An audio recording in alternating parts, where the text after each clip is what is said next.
John's a genius. What else is new? And so, as Nico's getting everything set up and squared away, let's go to Seattle. Why don't we go to Seattle and find out what's going on with him and Seattle and Messi and friends and all the midweek stuff? And here we go. How are you, my brother? Oh, lighting! Look at you. Oh, we finally hooked it up. What's up, John? How's it going? Lighting! Look at that, man. So that's pretty solid. So how does it feel getting used to all that? Not wearing a lid covering the lettuce. You got lights on, man. Yeah, man. Well, like I said, sometimes you gotta sharpen up the image. Mm-hmm. No, sometimes like I said, I pay for this haircut, man. I gotta try to use it a little more, man. I be wearing too many lids sometimes, but I'll probably give me about another week and then I'll be back to the leads. But yeah, man, exciting time here at the PNW, regardless of a couple of frustrating results, I guess you could call it. So yeah, man, let's get to it. This is my second cup of coffee. Let's do it. You were not happy at the performance that Seattle had with Messi and friends in the midweek. There were a couple of adjectives that you used that were kind of choice. I mean, we knew they were going to be rotated. We kind of had the feeling that the folks that played the previous Saturday were going to be playing a full 90 and they weren't going to be playing a whole lot if they were going to be tapped on the shoulder to go play in Fort Lauderdale at the Erector set. But you were not happy with the performance in the midweek, were you? We were not, but it all stems from that lackluster ending there at a home game against an LA Galaxy that had a whole bunch of missing pieces, and the Sounders have a 2-0 lead, and they give it up. And you drop points at home. And I think that's where it all starts. Because quite frankly, I think that particular score was even more frustrating and surprising than a short rest, travel across the country type of situation where you had against Inter Miami, right? So for me, the mental lapses and defensive woes that you had against the LA Galaxy in a game that you controlled the majority of, your offensive movements were there. Ferreira gets a goal. The team looked solid, but at the same time, it seemed like on that Saturday, the team was maybe a little bit overconfident. There were a lot of missed opportunities that usually this team doesn't miss.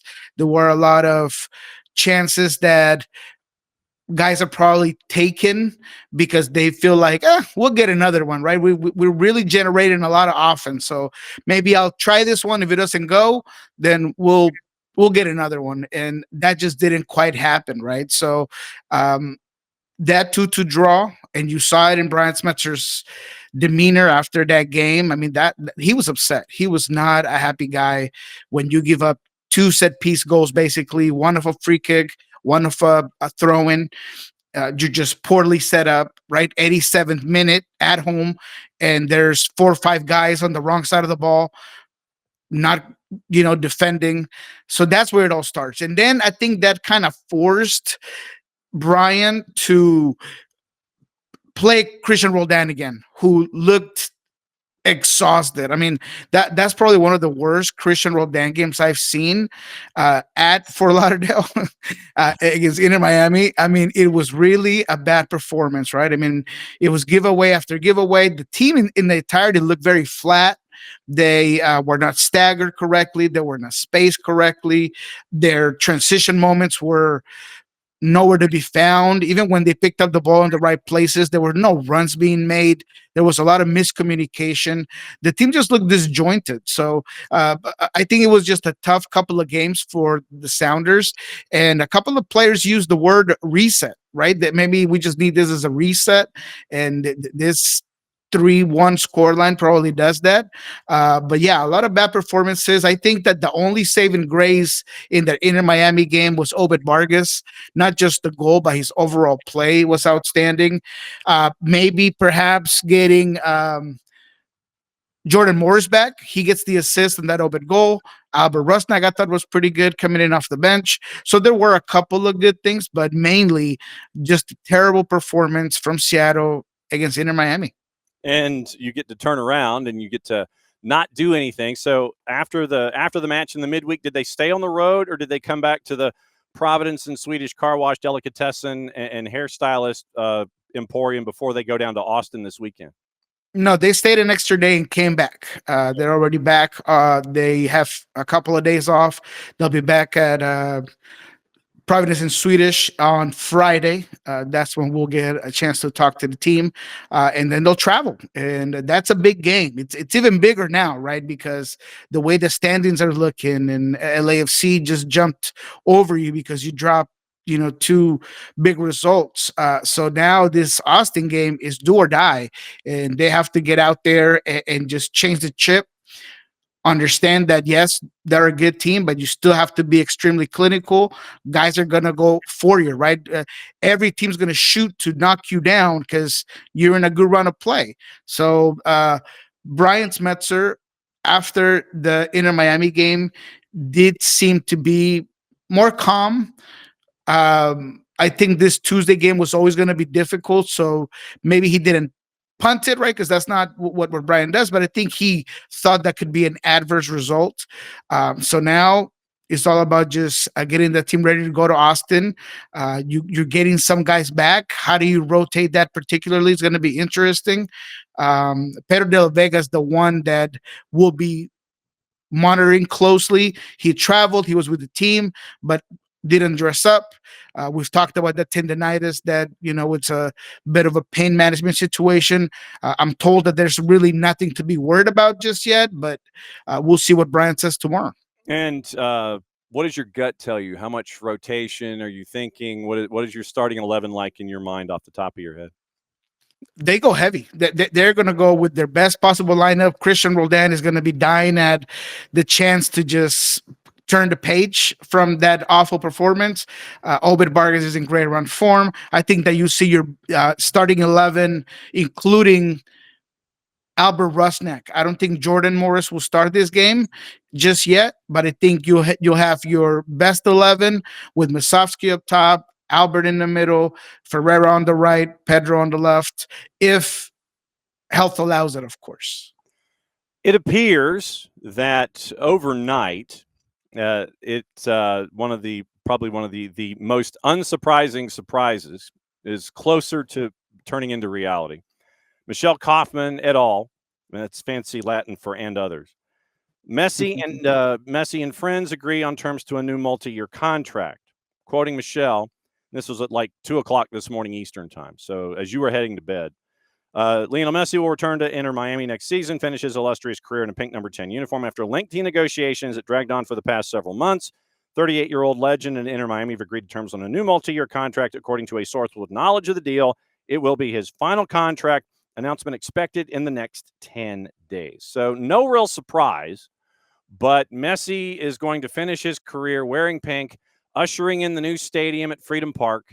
No real shock in all of this. I think it's so if it's a 2-year deal, he's playing till he's 40, gets into the new stadium, gets past the cup that is that the entire world will be chasing in 2026. So you'll have those two markers, and he gets to finish his career professionally in South Florida. Yeah, that is maybe not surprising, but I had a couple of doubts. Things were not, or they are not necessarily going the way Messi's used to, just dominating leagues, right? His friends, will they stay? Will they go? Who is going to be there? I think Rodrigo de Paul is a huge reason why he's going to stay. Clearly, that's why they made that move. It's just, yes, he's a good player, but mainly it's let's keep the boss happy. And I was talking to another front office person in this league, and it was something like, it's a situation where Mascherano is the head coach, but who's really running that team, right? It's Messi, right? So it's going to be interesting the way it plays out, specifically if results continue to not go their way. Clearly, that win yesterday puts them at the top of the race for the Shield, and they're going to be a team that is definitely a contender to get that specific trophy. I'm still not a believer. I am not a believer in this Miami team in the playoffs. I think they're way too gappy. I think they're fluky. I feel like they're too depending on a couple of players. I still don't see a real identity on things that they do extremely well. So yeah, good for Messi, good for Inter Miami. I still think that Messi is good for the league in general. And we'll see what happens when he's 40. Yeah, exactly. And that's the thing. It's like dude's 40, but I think he ages a little differently than the rest of us at 40. So it's once again, figured it was going to happen, figured that the league was going to sit there and try and find a way to make it happen. When the deal does come out, I will be interested to see how different it is, what the pieces of the action are when it comes to all of the different platforms. He made 60 million. I think that was the quoted number in salary plus endorsements this season. I think it's 22 and 38 or whatever the balance is. So Mm-hmm. I want to see what the new numbers are in these last 2 years. And then and I'm going to say this now. I want to see how Messi and friends respond when there is no more Lionel Messi. Who's the next big name they bring in? Do they continue to go this way? Who's the next big star that they try to bend the will of to bring them to South Florida? That to me is the next thing. How do you keep up this momentum if, when Messi is 40 and he retires, what the deal is like at the end of the 28 season? So that to me is going to be the biggest question going forward. Yeah, that's interesting. They're almost set themselves up in a situation where they have to go out there and get somebody else. It said Mbappe. It said, who really is out there. Even those guys like Holland and all these guys. I'm just throwing names out here. Salah. They still don't have that Messi factor, right? I mean, I don't think that there's a lot of players in history that have that sort of pool. That there's just those generational players that don't come always. So yeah, it'll be interesting how they figure that out, how the fan base responds. Because I still feel like it's a very generic fan base, and it'll be interesting to see how it plays out once Messi's out of there. Yep. Let's get into cliffhanger and find out what's going on in your mind with the matchups this weekend that are of interest. We'll go ahead and start with the noon match. NYC and Charlotte. Because of the chaos going on in the East, NYC wins in the midweek. Big win over Columbus. NYC is now in the chaos in the East where they are right now fifth, and they are breathing right down everybody's neck in that chase group. They've got a match in hand. They take on Charlotte. Charlotte's at 53 points. They've played 30. NYC has been on a hot streak of late, but they're only 500 on the season on the road. What do you think? Yeah, obviously there's Charlotte at home and Charlotte away from home. Mm-hmm. And although I do like what Bronica's doing, the young striker has been a revelation. Obviously, I like this version of Saha, and what Dean Smith is doing is very interesting. I liked it. I called it against Inter Miami. I thought that they were going to give them the business. They did. But New York City, man, there's something about him, right? I mean, Nico, that goal he puts yesterday. I mean, everything about this team in moments is very interesting, right? Julian Fernandez and Moxie, and they're a team that if he goes to a round for round, shot for shot, they're willing to go out there and just exchange with you in the middle of the ring. That's not Charlotte's way of playing, so I think it's going to be a good contrast. But in New York City, I like New York City in this one. Charlotte obviously is. If they win this game, if they were to win it, they would break the Sounders' all-time winning streak, right? They're at 9. They would go to 10. And I just don't know if they're going to be able to do it in New York City. So I like New York City, a team that against Columbus, man, they shine. They really did. And now that's, I think, more of an indictment on Columbus right now, that they have really struggled defensively, like really struggled defensively. So yeah, I do like New York City in this one. New England disposed of Caleb Porter, and so Caleb didn't last 2 seasons, and now you've got a handful of matches. And the reason I just bring this one up because they're going to Philly. Nothing like the first one for an interim coach to go to Philadelphia to take on the Union. But with what's going on in New England, they don't give Caleb Porter 2 full seasons, handful of matches to go. They're just like, yeah, okay, we're done. You can go on your merry way. and Cardinalfo. He's going to be looking for a replacement, what have you. What did you think about the Caleb Porter dismissal being now and not giving him a runway to the end of the year? What was your vibe on that? I wasn't surprised, but I think it's bad timing for New England. If they were not sure, they could have done this a while back to just try to bring in a guy or start the interview process early.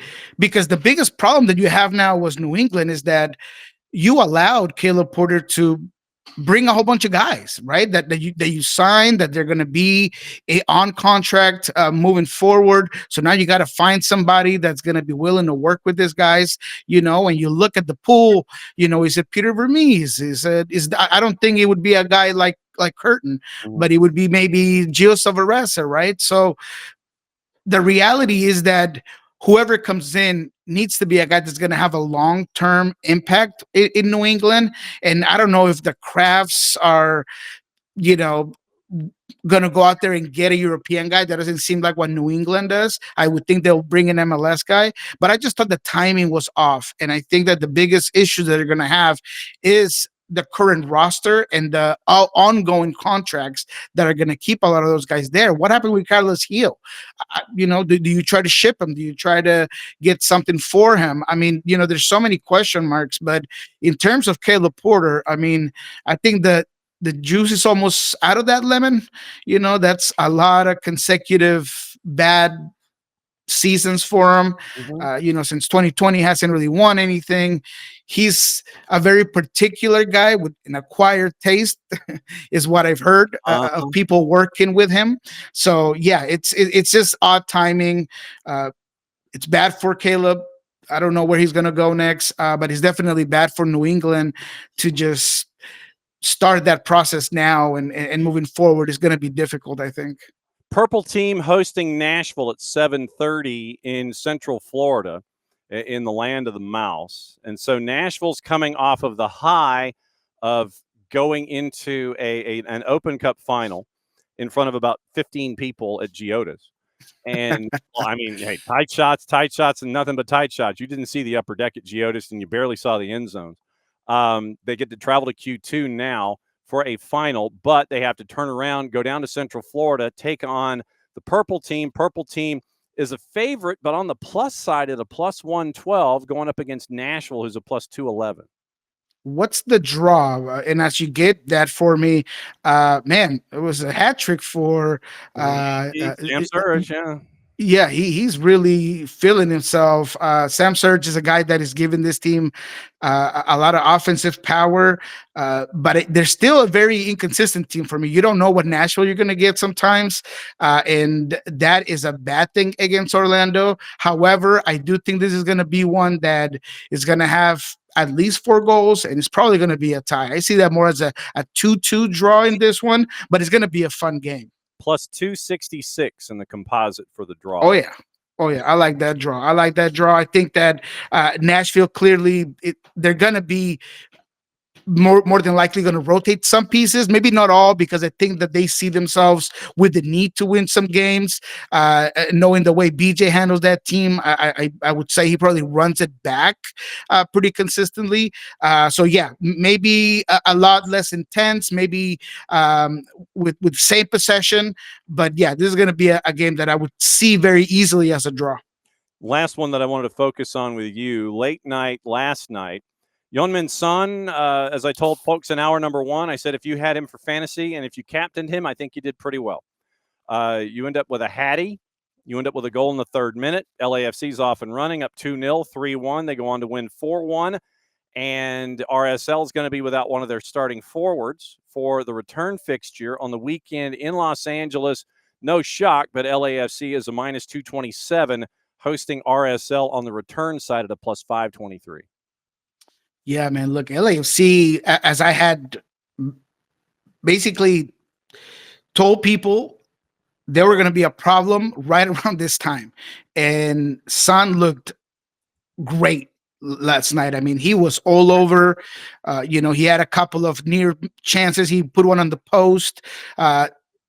This team playing against the run of play with 2 bullets up top, like Buanga and Song, man, those guys they play well with each other. You saw basically Buanga gifted that hat trick to Son. He could have shot it, could have took it himself, but he knows what he has to do with a guy like Son. Passes that ball. Uh, I like the midfield. Segura was interesting at midfield.